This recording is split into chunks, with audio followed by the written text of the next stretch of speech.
The Girl Who Vanished, the unsolved story of Madeleine McCann. It was supposed to be a perfect family holiday.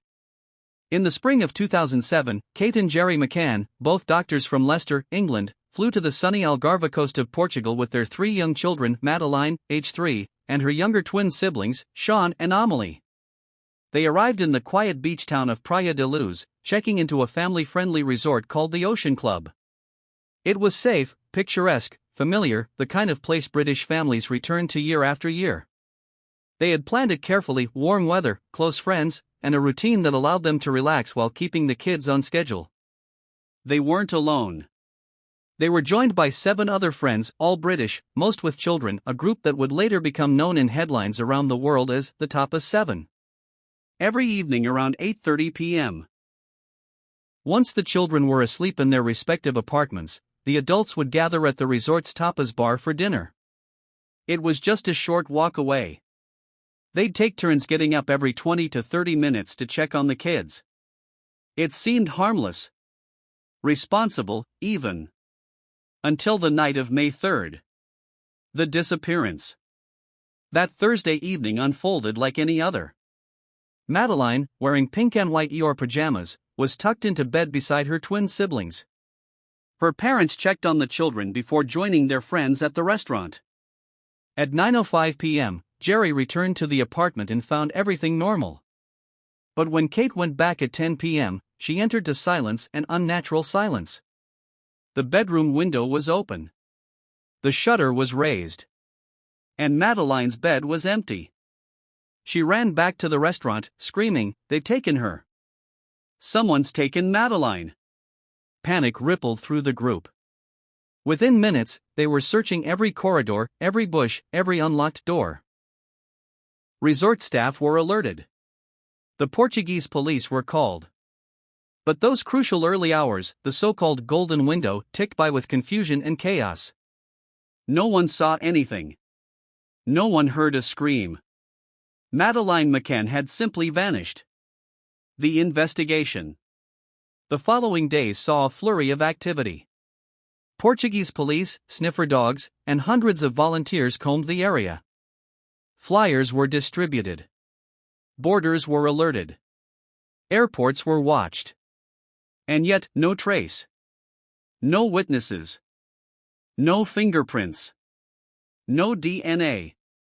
Then came the media.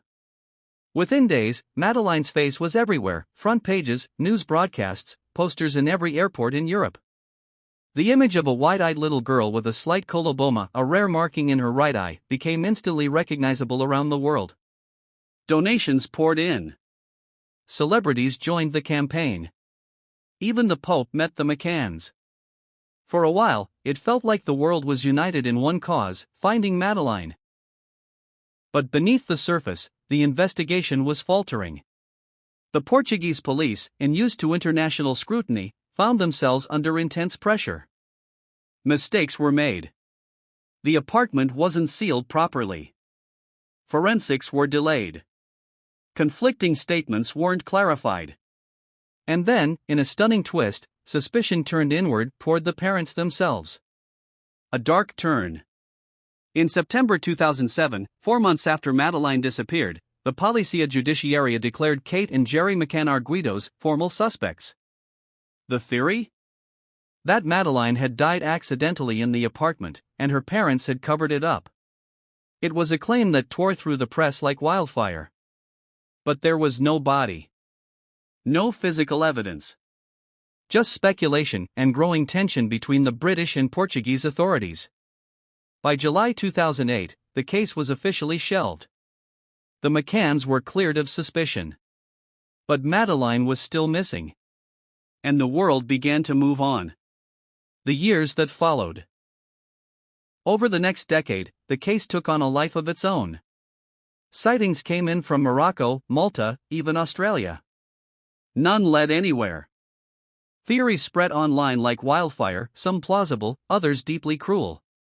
A Netflix documentary reignited interest years later, and with it, more questions. In 2011, the UK's Metropolitan Police launched Operation Grange, a fresh review of the case funded by the British government. Hundreds of leads were revisited. Digital evidence was reanalyzed. Cadaver dogs. Mobile phone records. Satellite imagery. And still, no Madeline. A new suspect. Then, in June 2020, 13 years after the disappearance, German authorities made a shocking announcement. They had a prime suspect. His name, Christian Bruckner, a German drifter and convicted sex offender. He had been living near Praia de Luz at the time Madeline vanished. He had a history of child abuse. And his phone had placed him near the Ocean Club on the very night of May 3, 2007. It was the most significant development in years. But despite mounting circumstantial evidence, Bruckner was never charged with Madeline's abduction. As of today, he remains in prison in Germany for unrelated crimes, but denies any involvement in the case. A lingering mystery. Madeline would be 22 years old now. Her face remains etched into public memory. Her parents, still searching, hold on to hope. They've never been formally accused of wrongdoing. They've never stopped believing that their daughter might still be alive. And yet, the questions endure. Who took Madeline McCann? Was it a random act, a crime of opportunity? A calculated abduction? Or something else entirely? No body has ever been found. No definitive evidence has ever closed the case. And until it is solved, the mystery remains as haunting as ever. Epilogue. In a world where most disappearances fade from memory, Madeline's story persists. Not because of the media circus, or the theories, or the notoriety. But because of the silence she left behind. A bedroom window. An empty bed. And a little girl who vanished without a trace.